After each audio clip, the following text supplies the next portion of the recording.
Söylesin diller, coşsun gönüller, türkümüz okunsun, oynasın eller. Söylesin diller, coşsun gönüller, türkümüz okunsun, oynasın eller. Türkiye'm, yarim benim Türkiye'm, canım benim Türkiye'm, kanım benim, sevdalımsın Türkiye'm.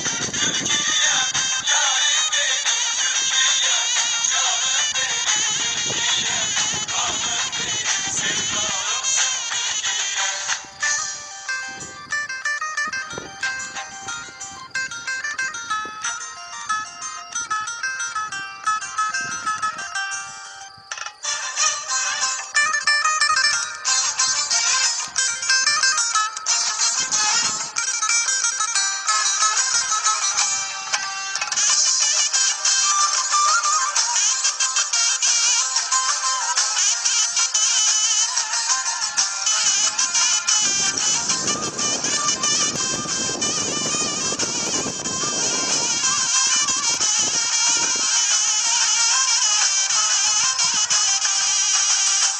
Bugün bayram günü çalsın ezanlar, durmasın hiç gün gün vursun davullar.